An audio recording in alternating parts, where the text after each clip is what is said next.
Hello friends, welcome to my next lecture video on continuation of Scopus Index journals. In this particular video lecture, what I am going to show is if you have your account on Scopus, what are the facilities the Scopus is providing to you. Scopus is free of cost. You can register to the Scopus free of cost. आप लोग देखिए यहाँ पे free of cost registration कर सकते हैं and here what if you can create your own account by going through this link. You can go to Scopus and once you go to the Scopus, in my last video I have shown you how to go into how to make use of Scopus and how to search your needed research or needed you can say journal or whatever you want to search for in Scopus. And now today I want to show you how to create your account. So I have already an account. I am not going to show you how to create an account. This is a general purpose, generally the way in which the account is created. So for example, let us say this is sign in, and if you have not registered, so in that case what you have to do is you have to go to register over here. So create an account, you have to go to this create account, and since on my computer I have already registered to this, so it is showing in this way. But if at your computer you can have the other options. So what I will do is हम लोग ऐसा करेंगे कि मैंने already sign किया हुआ है. यहाँ पे क्रिएट अकाउंट करने के समय यहाँ पे आपका कुछ वो इन्फॉर्मेशन मांगेगा, और वो जो इन्फॉर्मेशन है वो एल्सवेयर की साइट पे आपको डेटा भरना पड़ेगा. सो वो जो आपका रजिस्ट्रेशन होगा वो एल्सवेयर के साइट पे होगा, और ये स्कोपस का साइट है. और जब आप लॉगिन करेंगे तब भी आप एल्सवेयर के साइट से ही लॉगिन करेंगे. मैं आपको एक बता दूं कि ये जो स्कोपस इंडेक्सिंग है ये एल्सवेयर ने प्रोवाइड की हुई है. मतलब एल्सवेयर इन जर्नल्स को एक इंडेक्सिंग प्रोवाइड कर रहा है कि अच्छा जर्नल्स है बोल के. तो अभी देखिए मैंने तो ऑलरेडी रजिस्ट्रेशन कर रखा है. आप खुद कर सकते हैं खुद का रजिस्ट्रेशन. तो मान लीजिए अगर आपने रजिस्ट्रेशन किया हुआ है और अगर मेरा अकाउंट है स्कोपस पे, तो मैं और क्या बातें स्कोपस पे कर सकता हूँ और क्या चीज़ें मैं कर सकता हूँ. तो जो पहली बात यह है कि रजिस्ट्रेशन स्कोपस पे है, फ्री ऑफ कॉस्ट है, और उसके लिए आपको एक लगेगा अपना ईमेल एड्रेस, पासवर्ड चूज़ करना पड़ेगा, और उसके बाद और जो भी क्वेश्चनेयर रहेगा बहुत लोगों ने किया होगा तो आप रजिस्ट्रेशन कर सकते हैं. अगर मैं यहाँ पे लॉगिन कर देता हूँ अपना, तो मैं आपको दिखाना चाहूँगा दो पेजेस में आपको दिखाऊँगा. देखिए ये है एक पेज जो मैंने विदाउट रजिस्ट्रेशन किया हुआ है. यहाँ पे मैंने लॉगिन किया नहीं है, और यहाँ पे मुझे क्या दिख रहा है, देखिए यहाँ पे सिर्फ मुझे दिख रहा है कि ऑथर सर्च और सोर्सेस. और जब मैं लॉगिन कर रहा हूँ तब आप देखिए मुझे यहाँ पे क्या दिख रहा है वेलकम स्क्रीन पे. तो सोर्सेस तो दिख रहा है जो पहले जैसा ही है. ऑथर सर्च मैं आपको बताऊँगा मैं मेरे अगले वीडियो में. आज मैं बात करना चाहता हूँ डैशबोर्ड के बारे में. सो सबसे पहले हम लोग चलेंगे सोर्सेस में, और हम लोग जानते हैं कि सोर्सेस में हम लोगों ने पहले ही बहुत सारे वीडियोस एक वीडियो में हमने देख रखा है कि ऑलरेडी हम लोगों ने डिस्कशन किया हुआ है कि सोर्सेस में क्या है. यहाँ सोर्सेस में जाके आप अपने चॉइस का जर्नल्स सर्च कर सकते हैं, और यहाँ पे सब्जेक्ट वाइज एरिया वाइज. तो चलिए मेरा सब्जेक्ट एरिया है, मेरा सब्जेक्ट एरिया है कंप्यूटर साइंस. तो मैं कंप्यूटर साइंस सब्जेक्ट सिलेक्ट कर लेता हूँ और यहाँ पे कंप्यूटर साइंस दे देता हूँ. तो देखते हैं क्या है. तो चलिए मैंने फिर से यहाँ पे डाल दिया कंप्यूटर साइंस. जो भी रिज़ल्ट आएंगे वो मेरे पिछले वीडियो की तरह ही आएंगे. यहाँ पे मैं आपको एक अलग बात बताना चाहता हूँ स्कोपस इंडेक्स के बारे में. कई जर्नल्स ऐसे हैं दोस्तों जो पहले कभी तो स्कोपस में इंडेक्स हुए थे, और वो आज इंडेक्सिंग में नहीं है. अगर वो आज इंडेक्सिंग में नहीं है तो अपने को आज वहाँ पे पब्लिकेशन करना नहीं है. इतना याद रखिए आप. तो अगर ऐसा कोई जर्नल आप जानते हैं, तो दोस्तों बहुत सारे जर्नल ऐसे हैं जो शायद अभी लिस्टेड नहीं है. तो कई बार ऐसा हो जाता है कि हमको ऐसा पता चलता है कि जर्नल तो स्कोपस पे है, लेकिन जब हमारा पेपर पब्लिश होकर आ जाता है तब उस टाइम हमको पता चलता है कि ये तो पहले से डिसकंटिन्यूड है. तो इस स्कोपस के डेटाबेस में ऐसा भी है कि कभी कभी ऐसे जर्नल आपको स्कोपस में के डेटाबेस में दिख जाएंगे कि जो एक्चुअली करंटली स्कोपस में नहीं है. तो इसके बारे में मैं बात करना चाहता हूँ। तो यहाँ पे मान लीजिए कोई पेपर में जर्नल में सर्च कर रहा हूँ और उसका जो है मैं सब्जेक्ट एरिया उसका जो है मैं मान लीजिए कंप्यूटर साइंस डाल देता हूँ, या आप कोई भी टॉपिक ले सकते हैं। अगर आप जानना चाहें तो मैं आपको बता दूं कि स्कोपस में कौन कौन से एरियाज़ हैं। उसमें बेसिक एरियाज़ है एग्रीकल्चरल एंड बायोलॉजिकल साइंस, उसमें बहुत सारे सब एरियाज़ हैं। उसके बाद है आर्ट्स एंड ह्यूमैनिटीज़, उसमें भी बहुत सारी एरियाज है। For example archaeology, arts and humanities, classics, convergence, general arts and humanities, बहुत सारे हैं। उसके बाद है biochemistry, genetics and molecular biology. उसके बाद है बिजनेस मैनेजमेंट एंड अकाउंटिंग। ऐसा कुछ नहीं है कि सिर्फ कंप्यूटर साइंस में ही यहाँ पे पेपर है, यहाँ पे हर एरिया के जर्नल्स जो हैं वो इंडेक्स किए हुए हैं। केमिकल इंजीनियरिंग है, उसके बाद केमिस्ट्री है, उसके बाद कंप्यूटर साइंस है, उसके बाद डिसीजन साइंस है, डेंटिस्ट्री है, अर्थ एंड प्लानिटरी साइंस है। तो हर एरिया के बारे में यहाँ पे आपको जर्नल्स मिल जाएंगे जो इंडेक्स हुए हैं स्कोपस में। तो मान लीजिए मैं अभी सर्च करना चाहता हूँ कंप्यूटर साइंस में और मैं यहाँ पे अप्लाई कर देता हूँ। तो मेरा एरिया जो है वो है अभी कंप्यूटर साइंस और यहाँ पे मैं सर्च कर रहा हूँ। तो अभी यहाँ पे क्या हो गया है कि मेरे पास अभी 2280 रिजल्ट्स हैं। तो हर जर्नल आप यहाँ पे देख सकते हैं कि इसके जो साइटेशंस हैं ये इतने हैं। मैं आपको कुछ स्पेशल जर्नल्स के बारे में बताना चाहता हूँ और उसके लिए मुझे शायद लास्ट पेजों में जाना पड़े, क्योंकि वो बहुत क्रूशियल जर्नल हैं जो अभी शायद डिसकंटिन्यू हुए हैं या उनका प्रॉब्लम हो सकता है। तो उसके बारे में मैं आपको बताना चाहता हूँ कि आप ऐसे जर्नल से सावधान रहेंगे, क्योंकि ऐसा बहुत बार हुआ है कि अपने को पता नहीं रहता है। हम लोग ऐसा सोचते हैं कि नहीं भैया जर्नल में पब्लिश करना ही है, लेकिन कभी कभी ऐसा हो जाता है कि वो जर्नल तो स्कोपस के लिस्ट में दिख रहा है, लेकिन बाद में आपका डॉक्यूमेंट जो है वो स्कोपस में नहीं आ रहा है। तो उस टाइम आपको प्रॉब्लम हो सकता है।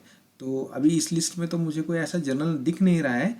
मान लीजिए मैं एक और फिल्टर ऐड कर देता हूँ यहाँ पे, जो फिल्टर में डाल देता हूँ टाइटल से। सो सब्जेक्ट तो हो गया कंप्यूटर साइंस और मान लीजिए टाइटल में डाल देता हूँ engineering and technology.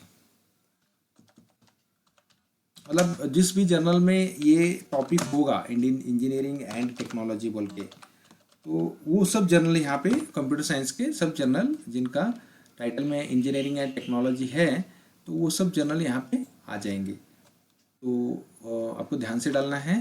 So title के अंदर इंजीनियरिंग एंड टेक्नोलॉजी मैं ढूंढ रहा हूँ और मेरा सब्जेक्ट एरिया है कंप्यूटर साइंस। तो यहाँ पे मुझे मिल गया अभी 18 रिजल्ट्स। फिल्टर्स मुझे हटाने पड़ेंगे, क्लियर फिल्टर्स मैंने यहाँ पे कर दिया। और कभी कभी फिल्टर्स लग जाते हैं गलती से, तो उनके बारे में ध्यान रखिए। अभी देखिए यहाँ पे 18 ही रिजल्ट्स है। और यहाँ पे देखिए एक है अपना IEEE ट्रांजैक्शंस और इंफॉर्मेशन टेक्नोलॉजी एंड बायोमेडिसिन। तो अगर आप यहाँ पे देखिए आपको यहाँ पे नॉट अवेलेबल मिल रहा है। अगर आप यहाँ पे चले जाते हैं, आप इसके डिटेल में अगर जाएंगे तो आप वहाँ पे देख पाएंगे कि ये जो है IEEE transaction on information technology in biomedicine, तो वो उसका जो स्कोपस था वो 1997 से 2012 था। मतलब ये जर्नल इंडेक्स्ड है स्कोपस में, लेकिन वो उसके जो पेपर पब्लिश हुए हैं 2012 तक वही उतने ही जो है अपना कंसिडर होंगे। और यहाँ पे इन्होंने क्लियरली मेंशन किया हुआ है, देखिए कवरेज डिसकंटिन्यूड इन स्कोपस। ये आपको अगर ऐसा है तो आपको वहाँ पे पेपर पब्लिकेशन करना नहीं है। आप बोलेंगे IEEE का इतना बड़ा का बारे में ये बात कर रहे हैं, लेकिन ऐसा भी हो सकता है कि उन्होंने शायद इस जर्नल का नाम बदल दिया हो, या फॉर एग्जांपल अभी देखिए ये है international journal of engineering and technology जो UAE का एक जर्नल है। तो स्कोपस ने इस जर्नल को 2018 से डिसकंटिन्यू कर दिया। देखिए यहाँ पे आप देख सकते हैं। मैं आपको और एक एग्जांपल दूंगा इसके बारे में। यहाँ पे देखिए 2016 to 19 तक ये था स्कोपस में, और यहाँ पे आप देख सकते हैं discovered it is discontinued from the Scopus. ये पहली बात है। देखिए एक ऐसा जर्नल है जो यहाँ पे स्पेसिफिकली 19, जो अभी मैं 20 में वीडियो बना रहा हूँ, 19 में डिसकंटिन्यू हो गया। अगर आप मान लीजिए किसी ऑथर ने दिसंबर के 2019 में अपना पेपर भेजा होगा और अगर वो पब्लिश हो गया होगा जनवरी, फरवरी या मार्च 2020 में, तो उस टाइम वो जो पेपर है वो स्कोपस में काउंट नहीं होगा। बस आपके वही पेपर्स काउंट होंगे जो 2000 दिसंबर 19 तक हुए हैं। तो इसके बाद ऐसे जर्नल से आपको सावधान रहना है। तो ये बहुत ही इम्पोर्टेंट बात मैं आपको बता रहा हूँ। ऐसे जर्नल जो डिसकंटिन्यू हो चुके हैं उनसे आप बचे रहिए। तो ऐसा बहुत बार हो सकता है। अभी यहाँ पे देखिए international journal of web engineering and technology, यहाँ पे अगर आप जाएंगे तो इसका अभी साइट स्कोर बता रहा है। वो अगर उसका साइट स्कोर वो बता रहा है, इसका मतलब उसका चांस है कि वो है। लेकिन देखिए इसमें भी ऐसे ही बता रहा है वो। देखिए मैं थोड़ा एक काम करता हूँ, पिछले वाला जर्नल ओपन कर लेता हूँ एक अलग इसमें। सो फॉर एग्ज़ाम्पल ये जो है ये मैं एक ओपन कर देता हूँ दूसरे इसमें, और यहाँ पे मैं जो ये वाला जर्नल है इसका डिटेल्स ओपन करता हूँ। तो अभी देखिए दो बातें हैं यहाँ पे। देखिए जो अभी अभी हमने देखा वहाँ पे ऐसा है कि international journal of engineering technology, और यहाँ पे उन्होंने स्पेसिफिकली बोला हुआ है कि कवरेज डिसकंटिन्यूड इन स्कोपस। और अगर आप यहाँ पे जाएंगे जो अलग जर्नल है international journal of web engineering and technology, जिसका साइट स्कोर आ रहा है, लेकिन वहाँ पे भी ऐसा लिखा है कि 2003 टू 2019 में। आपको एक और जर्नल दिखाऊंगा जिसमें मेरे पिछले वीडियो में मैंने आपको बताया था कि जो जो जर्नल है वो स्पेसिफिकली आपको बताएंगे कि इट इज़ स्टिल टुडे। तो मेरा जो एक जर्नल था मैं उसको यहाँ पे ऐड कर लेता हूँ यहाँ से। तो शायद यहाँ होगा वो, इस जर्नल में देखते हैं हम लोग। तो देखिए यहाँ पे, देखिए यहाँ पे क्या आ रहा है, देखिए स्कोपस कवरेज 2014 टू प्रेजेंट, मुझे आज तक है। मतलब यहाँ पे क्या बोल रहा है, ये इट इज़ स्टिल टुडे। अगर आज आप भी आपका पेपर प्रेजेंट होता है, पब्लिश होता है, तो भी उसको हम कंसिडर करेंगे। यहाँ पे क्या बोल रहा है 3 टू 19, और बाकी कुछ नहीं बोल रहा है, 19 तक है ऐसा बोलता है, और 16 टू 19 एंड कवरेज डिस्काउंट, ऐसे 3 अलग अलग पॉसिबिलिटीज़ है। तो यहाँ पे तो हम क्लियर हैं कि भैया नहीं, यहाँ पे अपने को करना ही नहीं है, और यहाँ पे भी हम क्लियर हैं, यहाँ पे अपने को करना ही है क्योंकि आज तक है। लेकिन ये जो है ये थोड़ा प्रॉब्लमेटिक है। तो अगर आप इसी ऐसे किसी इसमें फंस जाते हैं कि यहाँ पे डिसकंटिन्यूड तो किया हुआ नहीं है, और वो 19 तक तो है, लेकिन ये अभी मुझे पेपर भेजना है, तो मैं क्या कर सकता हूँ। तो उसके लिए आपके पास एक चॉइस है। तो आप क्या कर सकते हैं कि डैशबोर्ड पे चले जाइए, और डैशबोर्ड पे जाके यहाँ पे अगर आप जाएंगे तो यहाँ से आप उनको आपके क्वेश्चंस भेज सकते हैं। फॉर एग्जांपल मैंने पहले भेजा हुआ है, कहीं कुछ रिक्वेस्ट मैंने उनको किए हुए हैं पहले।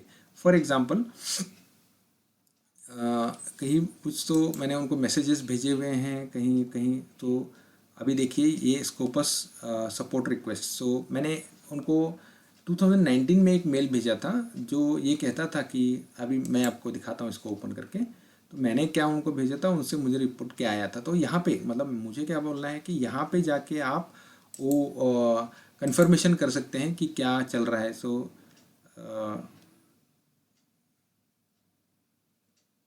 तो अभी तो ये बोल रहा है कि नहीं ओपन कर सकता मैं, लेकिन मैंने क्या किया था कि मैंने उनको एक मेल भेज दिया था यहाँ से। फॉर एग्ज़ाम्पल आप यहाँ से रिक्वेस्ट उनको कर सकते हैं। आप उनको कुछ यहाँ से मतलब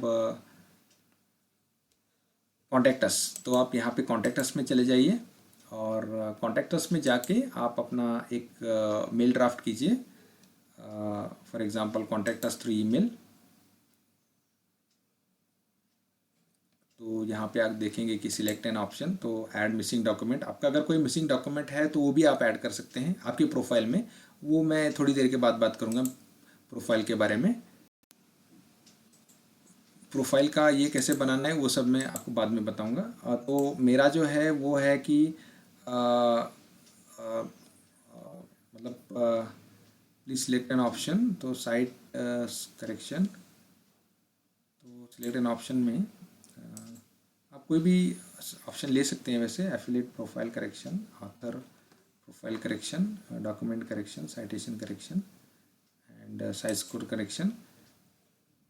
तो यहाँ पे जाके आप उनको क्वेरी भेज सकते हैं कि इस जर्नल के बारे में क्या है। तो मैं आपको दिखाता हूँ कि मैंने जब उनसे कांटेक्ट किया था कि भैया ये जर्नल के बारे में मुझे इन्फॉर्मेशन चाहिए, जो यहाँ पे दिखा रहा है कि 2018 तक है। मैं अपने जीमेल से आपको दिखाऊंगा कि क्या हुआ था। तो मैं पहले मेरा जीमेल अकाउंट ओपन कर ले।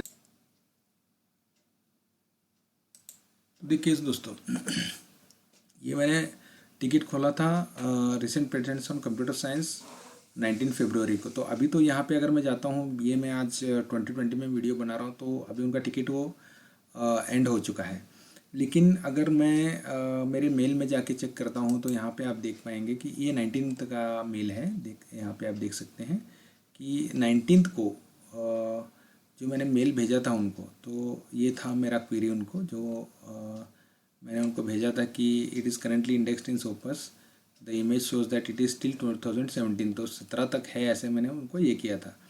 तो उन्होंने मुझे मेल भेजा था कि thank you for your prompt reply, please be informed on journal. मतलब मैंने उनको क्वेरी डाला था उस टाइम और उनका उसके ऊपर रिप्लाई भी आया है। तो मैं आपको दिखाना चाहता हूँ वो रिप्लाई।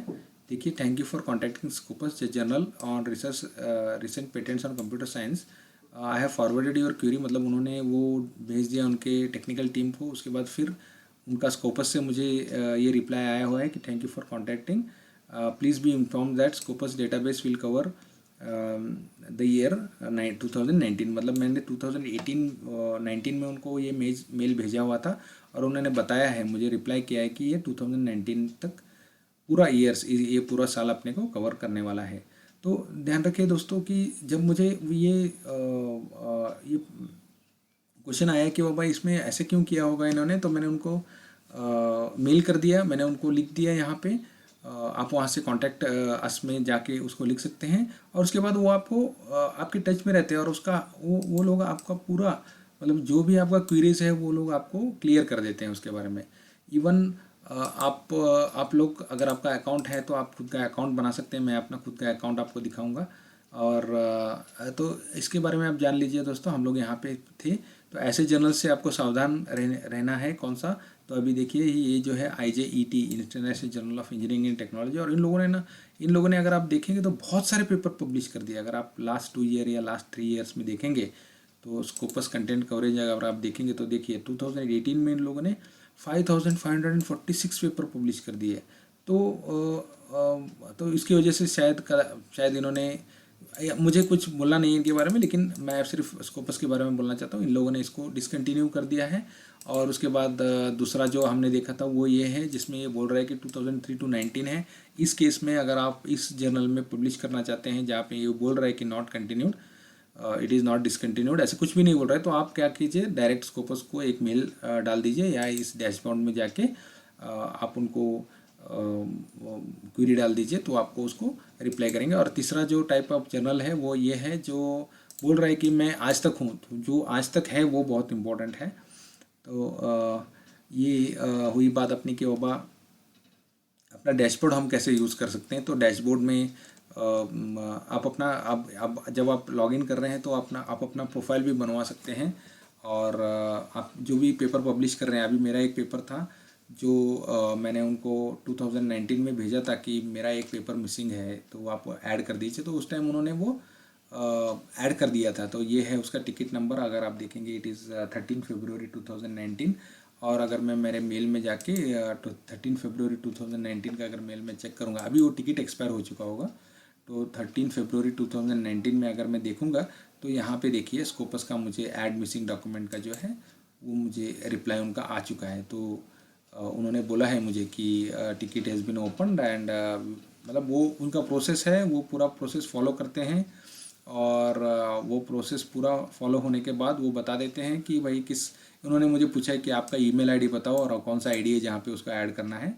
और फिर उन्होंने वो ऐड कर दिया और उसके बाद मुझे उन्होंने लिंक भी भेज दिया। अगर मैं वो लिंक क्लिक करता हूँ तो यहाँ पे मुझे दिखता है कि मेरे डॉक्यूमेंट्स कितने हैं। और वो जो पेपर था, जो मैंने न्यूरल नेटवर्क का ये जो पेपर है, तो वो पेपर जो है वहाँ पे लिस्ट हो चुका था। तो मतलब आप इस डैशबोर्ड को इस तरह से भी यूज़ कर सकते हैं कि अगर आपने कुछ पब्लिकेशन कर दिया है और मतलब जब आपका पेपर पब्लिश हो जाएगा आपके जर्नल में पब्लिश होने के बाद 3 से 4 महीने लग जाएंगे वो आपके इसमें आने के लिए, मतलब स्कोपस इंडेक्स, स्कोपस में उसका नाम आने के लिए। अगर आपको कुछ जल्दबाजी है तो आप उनको मेल कर सकते हैं।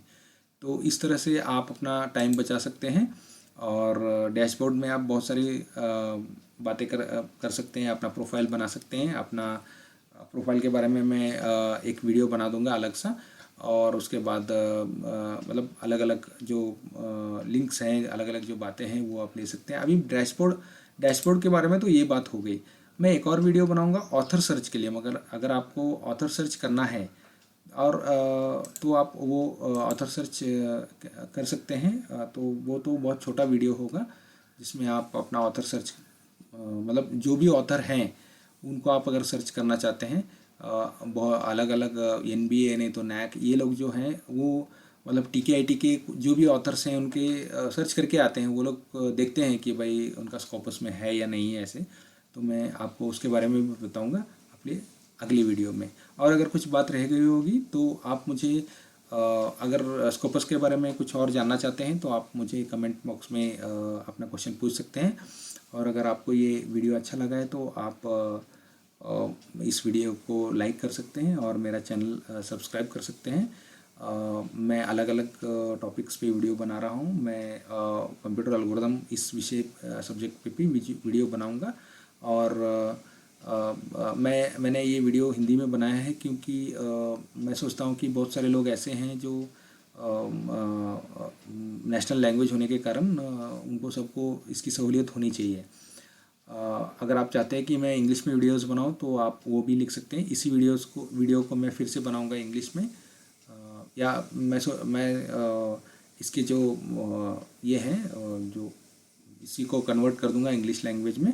लेकिन अभी तो मैं इंग्लिश में न बनाते हुए इसे हिंदी में बना रहा हूँ। अगर आप चाहते हैं कि मैं हिंदी या इंग्लिश या मराठी इन लैंग्वेजेस में कोई भी आपके टॉपिक पे वीडियो बना सकता हूँ तो आप मुझे कमेंट बॉक्स में लिख दीजिए। धन्यवाद आपको अपने ये सुनने के लिए। अगली वीडियो में मिलेंगे जिसमें मैं आपको ऑथर सर्च के बारे में बताऊंगा। Thank you.